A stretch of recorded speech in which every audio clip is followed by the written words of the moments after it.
உங்களோட ஃபோனில் இந்த மாதிரி ஆப்ஸ்லாம் இருந்துச்சுன்னா அதை உடனடியாக இப்போவே அன்இன்ஸ்டால் பண்ணிவிடுங்க. என்ன ஆப் அப்படிங்கிறத நான் சொல்கிறேன்.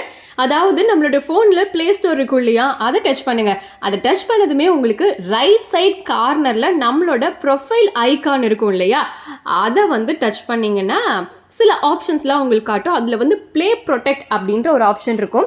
அதை நீங்கள் கிளிக் பண்ணீங்க அப்படின்னா ஸ்கேன் பண்ணுற ஒரு ஆப்ஷன் காட்டும். அதையும் நீங்கள் ஸ்கேன் பண்ணினீங்க அப்படின்னா கொஞ்ச நேரம் அது டைம் எடுத்துகிட்டு உங்களுக்கு உங்களோட ஃபோனில் நோ ஹார்ம்ஃபுல் ஆப் அப்படின்னு வந்துச்சுன்னா உங்களோட ஃபோன் ரொம்பவே சேஃபாக இருக்குது, அந்த மாதிரி எந்த ஆப்பும் இல்லை அப்படின்னு நம்ம தெரிஞ்சுக்கலாம். இல்லை அதுக்கு பதிலாக யுவர் டிவைஸ் அட் ரிஸ்க் அப்படின்னு இந்த மாதிரி காமிச்சதுன்னா உடனடியாக அதுக்கு கீழேயே பார்த்தீங்கன்னா என்னென்ன ஆப்லாம் அன்இன்ஸ்டால் பண்ணணும் அப்படிங்கிறத அவங்களே கொடுத்துருப்பாங்க. ஸோ அதை உடனடியாக அன்இன்ஸ்டால் பண்ணிவிடுங்க. அப்படி இல்லை அப்படின்னா நம்மளோட டேட்டாலாம் காணா போகிறதுக்கு வாய்ப்பு இருக்குது. நம்மளோட டேட்டாவை திருடிடுவாங்க. அட் த சேம் டைம் நம்மளோட ஃபோனை ஹேக் பண்ணுறதுக்கும் எக்கச்சக்கமான வாய்ப்புகள் இருக்குது. ஸோ மறக்காமல் இதை செக் பண்ணி பார்த்துருங்க.